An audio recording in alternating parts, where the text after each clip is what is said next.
Hello friends, आज हम BA second year का सेकंड पेपर पढ़ेंगे, बाल विकास। इसमें हमारा वही टॉपिक कंटिन्यू रहेगा जो हम पिछली क्लास में पढ़ रहे थे। इसमें आज की हमारी हेडिंग रहेगी वातावरण के पक्ष में अध्ययन, studies in favour of environment. इसमें लिखेंगे विकास पर वातावरण के प्रभाव को प्रदर्शित करने के लिए अनेक अध्ययन किए गए। कुछ प्रमुख अध्ययन निम्नलिखित हैं।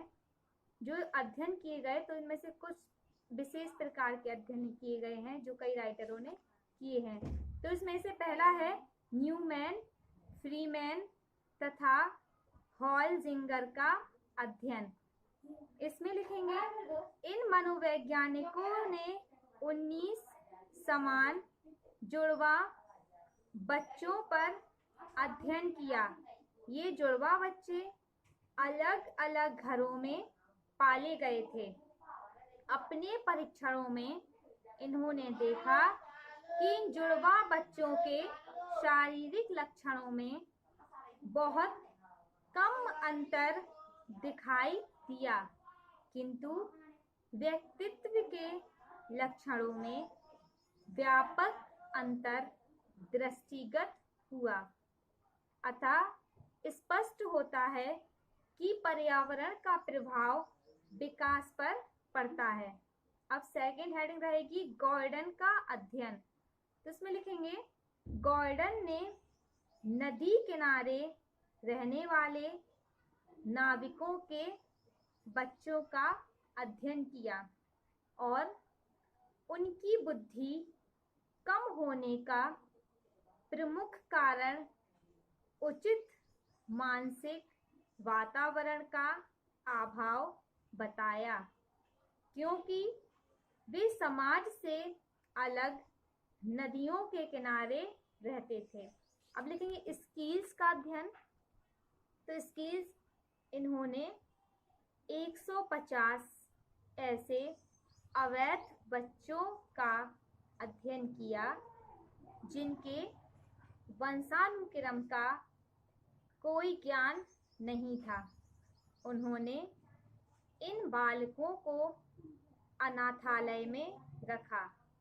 समय समय पर इन बालकों का बुद्धि परीक्षण किया और उसका तुलनात्मक अध्ययन किया, तो देखा कि 2 वर्ष के उपरांत उनकी बुद्धि लब्धि बढ़ गई।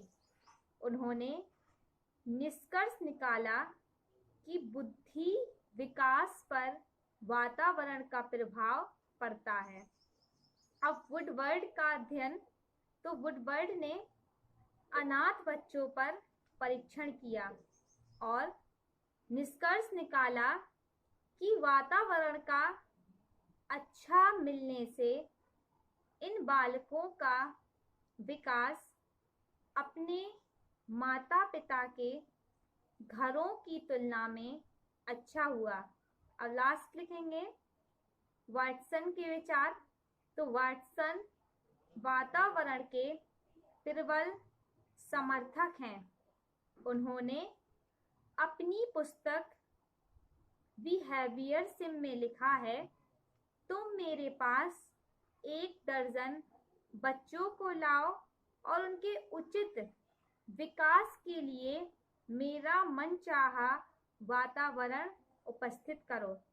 मैं दावे के साथ कहता हूँ कि उनमें से किसी एक बालक को चुनकर उसे डॉक्टर, वकील, कलाकार, सौदागर और नेता ही नहीं, भिखारी या चोर भी बना सकता हूँ, चाहे उसके भीतर किसी भी प्रकार की योग्यता क्यों ना हो। तो ये हो गया वातावरण के पक्ष में अध्ययन। अब हेडिंग डालेंगे वंशानुक्रम और वातावरण का सापेक्षिक महत्व, relative importance of heredity and environment. इसमें लिखेंगे यद्यपि वंशानुक्रम और वातावरण के संबंध में वैज्ञानिकों ने अपने अपने अध्ययनों द्वारा यह प्रमाणित करने का प्रयास किया है कि बालक के विकास पर वंशानुक्रम का ही वातावरण का भी प्रभाव पड़ता है, किंतु उपयुक्त दोनों प्रकार के मतों से यह स्पष्ट है कि बालक के विकास में वातावरण और वंशानुक्रम दोनों का ही महत्वपूर्ण योगदान होता है। विकास की दृष्टि से किसी एक के भी अस्तित्व को नकारा नहीं जा सकता है।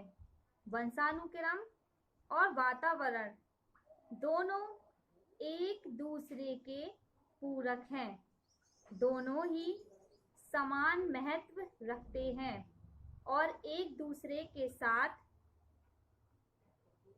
अंतःक्रिया करके विकास को आगे बढ़ाते हैं। बालक के विकास में दोनों शक्तियां इतने जटिल रूप से कार्य करती हैं कि यह कह पाना मुश्किल होता है कि कौन सा गुण आनुवांशिक है और कौन सा वातावरणीय। विकास क्रम में दोनों तत्व साथ साथ कार्य करते हैं। एक के कमजोर होने पर दूसरे का प्रभाव तुरंत स्पष्ट हो जाता है। अब पैराग्राफ चेंज करके लिखेंगे, मानव विकास क्रम में वंशानुक्रम और वातावरण की उतनी ही आवश्यकता होती है जितनी कि एक पौधे के विकास के लिए बीज तथा भूमि, जलवायु तथा खाद्य की। जिस प्रकार बीज के बिना वृक्ष की उत्पत्ति की कल्पना नहीं की जा सकती है, उसी प्रकार आनुवांशिकता के बिना जीव की उत्पत्ति की कल्पना भी नहीं की जा सकती है। बीज बो देने पर उसके स्वस्थ विकास के लिए हवा, पानी, प्रकाश और खाद्य की आवश्यकता होती है। ठीक उसी प्रकार आनुवांशिक क्षमताओं के विकास के लिए उपयुक्त और सुंदर वातावरण की आवश्यकता होती है। अच्छे वातावरण के अभाव में अच्छे आनुवांशिक गुण भी विकसित नहीं हो पाते हैं। अतः कहा जाता है कि आनुवांशिकता हमें क्षमताएं देती है और वातावरण उन क्षमताओं का विकास करता है। अब मैकाइवर एवं पेज ने वंशानुक्रम तथा वातावरण के महत्व को स्पष्ट करते हुए कहा है, जीवन की हर घटना दोनों का परिणाम होती है। परिणाम के लिए उनमें से एक उतना ही आवश्यक है जितना कि दूसरा। ना तो कोई कभी हटाई जा सकती है, ना ही कभी अलग की जा सकती है। इस प्रकार स्पष्ट होता है कि प्राणी वंशानुक्रम और वातावरण दोनों का योग्य है, किंतु वुडवर्ड का विचार है कि वंशानुक्रम और वातावरण का संबंध जोड़ के समान नहीं बल्कि गुणा के समान अधिक है। अतः व्यक्ति इन दोनों का गुणनफल है, योगफल नहीं।